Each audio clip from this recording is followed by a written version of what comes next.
Olá, eu sou Luciana Munhoz, doutoranda em diagnóstico bucal pela Universidade de São Paulo e este é um vídeo para o e-book colaborativo Revisão Sistemática, da ideia à publicação. Neste vídeo, nós vamos falar sobre demonstração dos seus dados da revisão. O que demonstrar? Como demonstrar? A demonstração dos resultados é uma etapa realizada após a seleção dos artigos que serão incluídos na sua revisão bibliográfica. Mas quais são os resultados que você deve demonstrar? Preferencialmente, é claro, no seu artigo de publicação científica, na sua tese ou no seu TCC. Inicialmente, valores referentes a número de artigos, em relação a bases de dados, em relação a artigos repetidos, incluídos e excluídos. Na sequência, resumo dos principais achados dos artigos que você selecionou.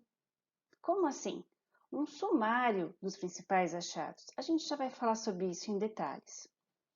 Depois, você precisa demonstrar também as análises de risco de viés, análise qualitativa dos artigos que você incluiu na sua revisão. E existem ferramentas específicas para isso. Que tal nós falarmos inicialmente sobre como demonstrar o número de artigos encontrados nas bases de dados, os que foram incluídos, os que foram excluídos? Bom, existem duas formas de demonstrar esses números. Quais são elas? Utilizando um flowchart simples, já vou mostrar para vocês, ou mesmo utilizando um flowchart preconizado pela própria plataforma Prisma. Como são esses flowcharts? Eu vou mostrar para vocês, inicialmente, um flowchart que não é ligado à plataforma Prisma, é um flowchart simples, que eu particularmente uso bastante, vejo que os artigos científicos têm usado também, que é um flowchart que faz uma ilustração bastante interessante para o seu artigo científico. Bom, como que é esse flowchart? Aqui em cima, os nomes das bases de dados nas quais foram feitas as buscas, certo? Aqui do lado, as palavras-chave com suas respectivas combinações, então, o cruzamento de todos esses dados. Como assim? Simples assim. Olha só, vou fazer uma busca na PubMed da primeira palavra-chave. Encontrado o valor de quantos artigos estão disponíveis com essas palavras-chave? Um só? Um só. Excelente. Eu vou até o flowchart e preencho. Simples assim, tá? Respectivamente, eu vou preenchendo todos os resultados de todas as buscas em cada base literária relacionada a cada combinação do flowchart, a cada combinação de palavras-chave. E no final, eu faço da seguinte forma: coloco o total de artigos que foram buscados, que apareceram nas minhas buscas, o total de artigos excluídos e, por fim, o total de artigos incluídos. E você pode criar caixinhas aqui no meio que vão enumerar também artigos repetidos e como você achar mais interessante. Um outro modelo de flowchart é aquele preconizado oficialmente pela plataforma Prisma. Já vou mostrar para vocês o que é isso e como ele funciona. Ele é um pouco mais simples. Ele não fica tão bonito em termos de ilustração. Já vou mostrar para vocês como ele funciona. O flowchart simples pode ser criado em editores como o PowerPoint, o próprio Word, o Canva e outros programas que com certeza vocês sabem mais do que eu. Use a sua criatividade. É importante que as ilustrações da sua revisão fiquem muito bonitas no seu artigo, na sua tese, na sua dissertação ou no seu TCC. Uma segunda opção para demonstração de números de artigos encontrados nas bases de dados é o uso do flowchart preconizado pela plataforma Prisma. Mas o que é a plataforma Prisma? Que tal nós passearmos pelo website do Prisma para entendermos como funciona o Flowchart e conhecermos um pouquinho dessa plataforma e o que ela prega, qual é o seu protocolo? Então, este é o site da plataforma Prisma. Com certeza vocês já ouviram falar no protocolo Prisma, na plataforma Prisma, no Prisma Statement. O que é isso? O que é o Prisma? O Prisma é um conjunto de protocolos para a exposição dos dados da sua revisão sistemática, para a exposição coerente e racional dos dados da sua revisão, aumentando assim a qualidade da evidência científica demonstrada. Ele possui um checklist que é bastante útil na construção do artigo científico propriamente dito, e nós vamos falar desse checklist quando comentarmos sobre a construção do artigo científico, e um flow diagram, ou um flowchart, que é o tema do presente vídeo, ok? Ao clicar, a plataforma nos oferece uma série de flowcharts diferentes, todos são editáveis, ok? Eu vou clicar em um deles, nesse primeiro, que é o mais simples, tá? Para mostrar para vocês como ele funciona. Habilitar a edição, ok? Veja bem, neste flowchart, neste flow diagram, eu vou preencher todos os itens relacionados à minha busca. Então, número de databases, ou seja, de bases de dados de buscas bibliográficas que eu utilizei, não é necessário colocar o nome como no outro flowchart, ok? Número de artigos que eu encontrei no primeiro momento, número de artigos que foram removidos, pois eram duplicados, e na sequência, certo? Artigos excluídos por N razões diferentes, ok? Por exemplo, razão 1, você pode editar aqui a razão aqui, sem problema. Wrong outcome. Então, assim, não era o desfecho que eu estava procurando de acordo com o meu critério de inclusão. Ou eu posso colocar wrong population, ou a população não era a população que eu determinei de acordo com o meu critério de inclusão, certo? E aqui outros itens sobre artigos que foram incluídos, ok? Também existe um flowchart oferecido pela plataforma que é mais complexo. Vou clicar aqui para que vocês vejam, ok? E aquela pergunta que todos sempre fazem para mim: Luciana, qual dos flowcharts eu devo utilizar? Minha resposta é: utilize os dois. Por hábito, eu utilizo os dois. Eu envio para a revista científica, tanto este do Prisma, que apesar de ser o preconizado, ele tem aí um poder de ilustração menor, quanto aquele que eu comentei com vocês, que eu mostrei para vocês, que tinha o cruzamento das bases de dados, o que foi incluído, o que foi excluído, ok? Vejam, este é um flowchart um pouco mais complexo, com mais dados a serem preenchidos. E eu sempre envio os dois para a revista científica, e cabe à revista científica escolher qual ela acha mais interessante ali para publicação, certo?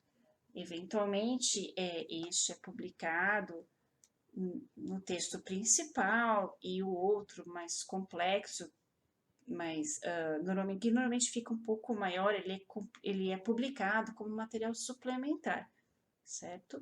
Mas eu gosto de fazer os dois flowcharts. Depois de demonstrar os números referentes aos artigos científicos que você encontrou nas bases de dados, é hora de demonstrar quais foram os artigos que você inseriu e suas características. E como você vai fazer isso? Resumindo esses artigos da forma que você achar mais conveniente. Frequentemente, utilizam-se tabelas com algumas características mais importantes desses artigos. Vou mostrar um exemplo para vocês. Vou mostrar para vocês um exemplo de uma tabela simples para uma revisão fictícia. Esta revisão fictícia correlacionava idade com osteoporose, certo? Com presença de osteoporose. A osteoporose é determinada por um exame denominado de densitometria óssea, que eu coloquei aqui nessa coluna, abreviado como DXA. E a densitometria óssea nos oferece como resultado valores que nós chamamos de T-score, que são esses valores negativos aqui nessa coluna. Bom, vamos lá. Quais foram os dados que eu demonstrei nessa tabela? Os dados que eu achei relevantes para minha revisão. Nome do autor, ano de publicação. O objetivo do artigo em questão que eu incluí na minha revisão, tamanho da amostra, caso isso seja relevante para mim, a metodologia, certo? Utilizada. Por que eu incluí aqui a metodologia? Ela é relevante porque metodologias diferentes podem me trazer resultados diferentes. Os resultados que os autores obtiveram, os valores médios de T-score para a população que estava sendo estudada e as conclusões. E eu posso inserir nessa tabela ou quadros resumo, como vocês preferirem, os itens mais importantes, mais relevantes para o que eu estou estudando, certo? É interessante ressaltar que a tabela é de extrema importância, o sumário é de extrema importância para o leitor do seu artigo científico. O leitor do seu artigo científico, ele não vai buscar um por um dos artigos que você incluiu. Ele vai ler o seu resumo para facilitar a sua tomada de decisão, para facilitar o entendimento do seu artigo de revisão. Além de tabelas, você pode narrar os achados da literatura ou mesmo criar figuras ilustrativas para facilitar a compreensão do seu artigo científico, da sua tese ou da sua dissertação.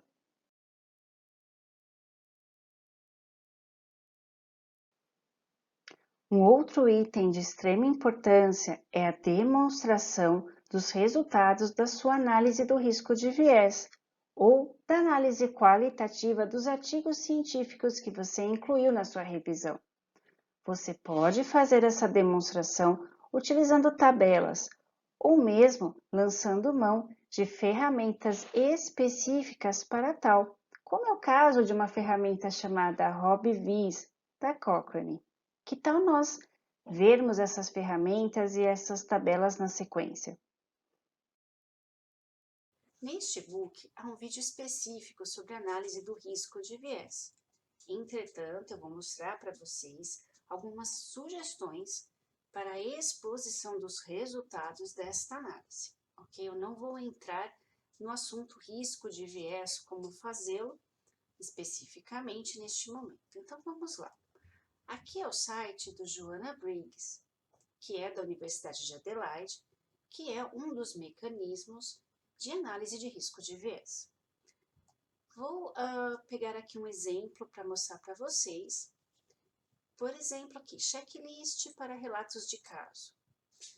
Ao baixar este checklist, vejam como ele é. Ele é um checklist que eu vou aplicar aos trabalhos que eu estou analisando, que possui perguntas e respostas. Sim, não, não aplicável, ok? Após responder estes questionamentos, eu preciso expor esses resultados. Como posso expor os resultados? Criando, por exemplo, uma tabela. Vejam a tabela. O questionamento, que pode estar aqui junto à própria tabela, ou como uma legenda, ou no texto do seu artigo científico, os nomes dos respectivos autores que estávamos examinando. Essa é uma tabela de um artigo de relato de caso meu, da minha autoria. e os resultados dessa análise do risco de viés. Formatos de tabelas são bastante úteis, especialmente para o Joana Briggs. Entretanto, para outras ferramentas de análise de risco de viés, você também pode utilizar tabelas para demonstrar os resultados. No que se refere a Cochrane, existe uma ferramenta bastante interessante que tem um apelo visual bem bacana para o seu artigo científico. Vou demonstrá-la na sequência. Este é o site que contém as ferramentas de risco de viés da Cochrane, ok? Vamos analisá-las? Aqui, esses 3 primeiros itens são as ferramentas de risco de viés que você vai utilizar para analisar a qualidade dos artigos científicos que você incluiu na sua revisão sistemática. E, por último, a ferramenta de visualização dos resultados, a RobVis. Ao clicar na RobVis, aqui tem um link para que você vá à ferramenta propriamente dita, certo? E um exemplo de figuras que são construídas com os detalhes da sua análise de risco de viés pelo RobVis. É possível construir figuras desta forma ou com barras horizontais, como esta figura, certo? Aqui tem a legenda e a análise do risco, ela é demonstrada ao leitor de acordo com cores, que são pré-determinadas. Bom, vamos ver como funciona a ferramenta de risco de viés propriamente dita? Não é difícil. A própria Cochrane, a própria RobVis, disponibiliza arquivos em Excel que você pode baixar e editar. Eu vou baixar aqui esse Robbins, certo? Que é uma análise de risco de viés para estudos não randomizados, ok? Você deve baixar a planilha mais adequada para análise de risco de viés que você realizou, ok? Vejam, a planilha é editável, ok? E ela já contém aqui um exemplo de como você deve preenchê-la, certo? Então, você pode preencher de acordo com o estudo que você está trabalhando, tá? Os autores aqui na primeira coluna, não vou preencher tudo, certo? Na sequência, os resultados do risco de viés.